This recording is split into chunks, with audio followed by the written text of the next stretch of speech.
Welcome to the deep dive. We take source material, find the key insights, basically a shortcut to being in the know with maybe a few surprises along the way. Today we're tackling a big one. Excerpts from Albert Camus' The Stranger, the Stuart Gilbert translation. That's right. And our job today is really to get inside the head of Meursault, the protagonist. He's fascinating. Perplexing, even. Camus called him the absurd man, someone living completely on his own terms, baffling everyone else. We're going to follow his journey, from this strange detachment right through to this really profound, unsettling realization about existence itself. Okay, let's dive in then. That opening line.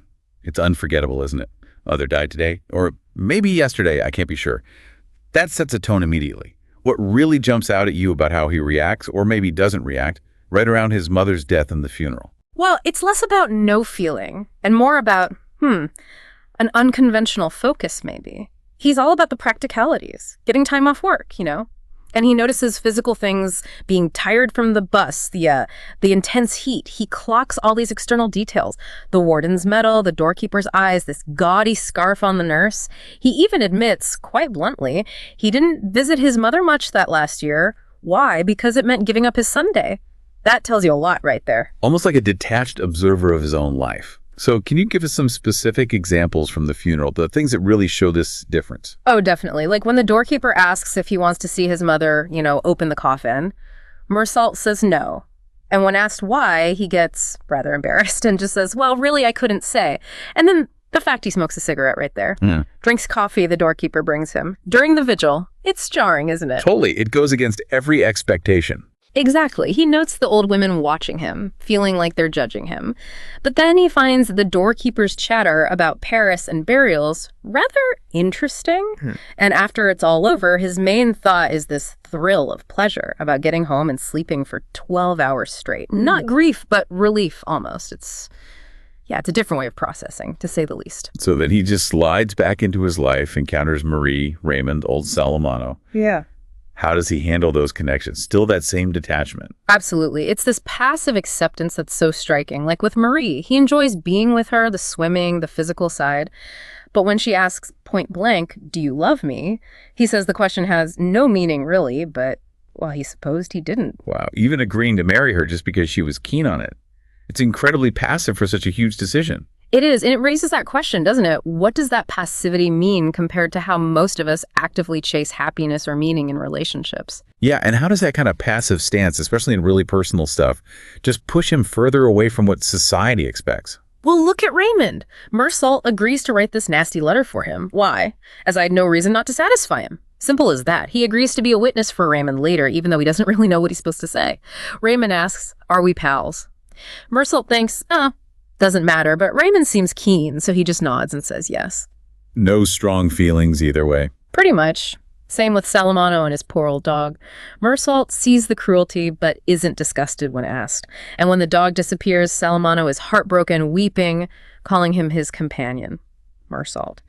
He gives practical advice about the dog pound, notes the crying, thinks of his mother briefly, but no real emotional response, no judgment. It sets him completely apart. Okay, and this is where everything shifts, right? This detached guy gets dragged into violence. How does the environment, the physical world, play into that moment on the beach? Oh, hugely. It's almost like the heat and the sun become active forces. Camus uses this intense sensory detail.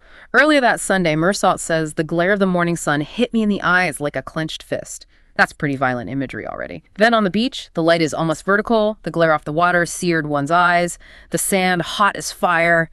It's oppressive, almost an attack. So the landscape isn't just a backdrop, it's pushing him. What happens when he actually confronts the Arab again? Well, remember Raymond got cut in the first fight? Later, Meursault takes Raymond's gun, supposedly to stop Raymond doing something rash. Seems logical, right? But then he goes back to the beach alone. He's looking for shade, for coolness, but the heat just ramps up. He feels those same disagreeable sensations he had at the funeral. Then the Arab pulls his knife. Meursault doesn't just see a knife, he sees a shaft of light shot upward from the steel. He feels like a blade is piercing his forehead. His eyes are blinded by sweat, son. All he's aware of is the symbols of the sun clashing on my skull. Like a total sensory overload. Exactly. And then he fires. That first shot he feels shatters the balance of the day, the calm of the beach where he'd actually felt happy, and then those 4 extra shots. into the inert body. Each one, he says, another loud, fateful rap on the door of my undoing. The heat and light aren't just context. They feel like the trigger, almost pushing him beyond reason. Okay, let's shift to the trial. For you, the listener, this is where you really see the clash. The trial becomes less about the killing and more about Meursault himself. What does that tell us about society versus Meursault's reality? That's the key question, isn't it? What are they actually putting on trial? The legal system needs a narrative, a motive they understand. So they build one based on his lack of tears at the funeral. They need premeditation, moral failing. Meursault even thinks, it's shocking. They seem to be trying the wrong man. It's become a trial of his character, his perceived lack of conformity. So his behavior at the funeral, his lack of expected grief, that becomes Exhibit A for the prosecution. How does the court handle his honesty? Oh, they don't handle it well.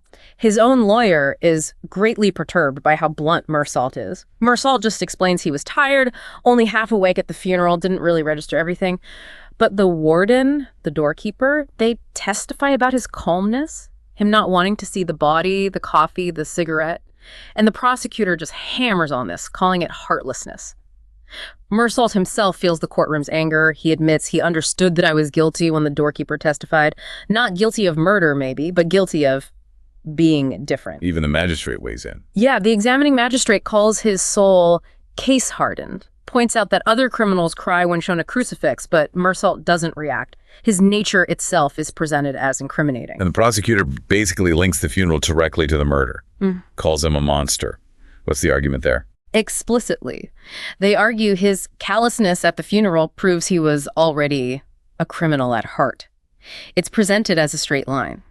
They bring up his connection to Raymond, painting it as this sordid vendetta involving pimps and prostitutes, trying to make him seem part of some criminal underworld. And ironically, they use his intelligence against him, saying he's smart, so he must have known what he was doing, must have felt no remorse. Twisting everything. What specific things do they really latch onto to paint this picture? They make a huge deal out of the day after the funeral, going swimming, meeting Marie, going to see a comedy film, a Fernandel movie. To the prosecutor, this sequence is absolute proof of a cold, unfeeling heart. He even tries to connect Meursault's crime to a parricide case coming up next, suggesting Meursault somehow set a precedent. Wow, that's quite a leap. It is. He demands the death penalty without a qualm, talks about Meursault's lack of every decent instinct, says looking into his soul was like finding a blank, just literally nothing. And his own lawyer trying to defend him. It sounds like even he struggles. What does that show about the gap between Meursault's inner world and what everyone else expects? Yeah, the lawyer tries his best, paints Meursault as a good worker, a dutiful son who put his mother in the home for practical financial reasons. But notice he kind of glosses over the funeral behavior. It just highlights how hard it is to defend someone who doesn't play the expected emotional game.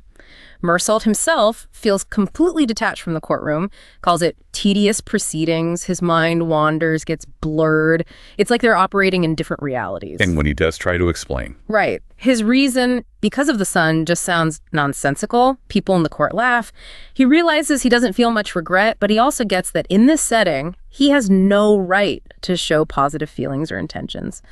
There's this moment where he hears an ice cream seller's trumpet outside, and it triggers this flood of real memories, summer smells, streets he likes, Murray's laugh. It just throws the disconnect into sharp relief, his actual inner life versus this bizarre performance of justice. And the verdict comes. Decapitation. Delivered in a rigmarole. His response. When asked if he has anything more to say, just no. He's resigned, perhaps. He knows the world has judged him based on its rules, not his reality. So, after the trial, he's in prison, waiting for execution. How does being confined actually change his perspective? Does it? It's fascinating, actually. He adapts. At first, yeah, he struggles, misses freedom, cigarettes, women.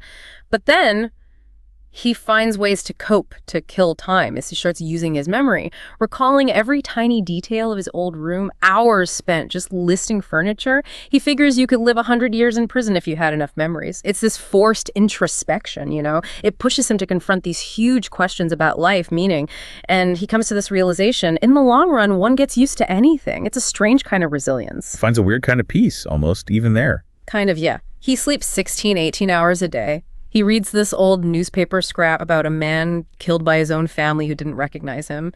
And his reaction is just, the guy was asking for trouble. He becomes aware he's talking to himself. Prison isn't just punishment for him. It unexpectedly becomes this space for this final, radical self-awareness. Then you have these confrontations with the prison chaplain. Big themes here. God, regret, the afterlife. How does Meursault handle that? He just consistently rejects it, completely. The chaplain tries to offer the usual religious comfort, but Meursault isn't having it. Belief in God. A question of so little importance. He doesn't want help. He argues, sure, everyone's under a death sentence eventually, but facing his imminent execution, that's different, and the idea of an afterlife offers no consolation. The chaplain calls him case-hardened again. Yep. Still sees him as unreachably closed off. But Meursault does have a strong reaction eventually, right? It's not just passive rejection. Oh, absolutely. It builds up. He refuses to call the chaplain father, says he's on the other side. And then it just explodes, this ecstasy of joy and rage. He shouts at the chaplain, saying it's better to burn than to disappear. He boasts about being sure of himself, sure about everything, surer than the chaplain, sure of his life, sure of his death. He dismisses the chaplain's faith as worthless, not worth one strand of a woman's hair. What about Marie? Does she factor in? He tells the chaplain he wasn't looking for God in the prison walls, he was looking for Marie's sun-gold face. It's a complete rejection of the spiritual in favor of the tangible, the lived experience. It's incredibly defiant. Okay, so this leads to the climax of his understanding, this final outburst, this clarity he finds. What exactly is this benign indifference of the universe he talks about? What does it finally mean for him? This is it, the big aha moment. He basically dismantles every societal construct of meaning, hope, salvation, regret, purpose. And in accepting that the universe just is, that it's fundamentally indifferent to him, to everyone, he finds freedom. It allows him, finally, to feel happy. He's shed all the illusions society tried to impose. Can you break down that realization a bit more? How does he articulate that peace he finds right at the end? He says nothing. Nothing had the least importance. He asks, what's the difference? Dying at 30 or 70, executed for murder or for not crying at a funeral. It all came to the same thing in the end. Everyone alive is privileged, he thinks, just by being alive, but ultimately we're all in the same boat, condemned to die. This great rush of anger has paradoxically washed him clean, emptied me of hope. And because the universe is so indifferent, so meaningless, it feels so like myself, he says, so brotherly. He accepts it, and in that acceptance he realizes, I have been happy, and that I was happy still.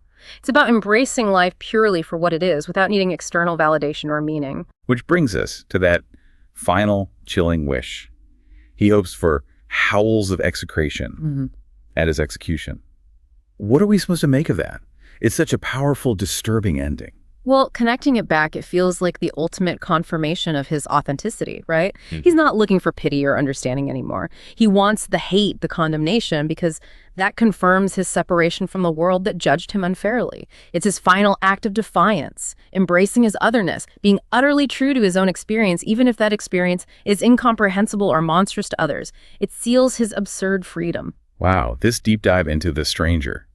It really forces you, the listener, to question things. Assumptions about how we're supposed to feel, what justice means, that whole search for meaning. It's not just about this one man's crime. It's really a look into the human condition. And it leaves us with this question, doesn't it? What does it mean to live authentically when the world demands we fit in? How much of our own reality is just built on what others expect? No easy answers here, just a lot to think about.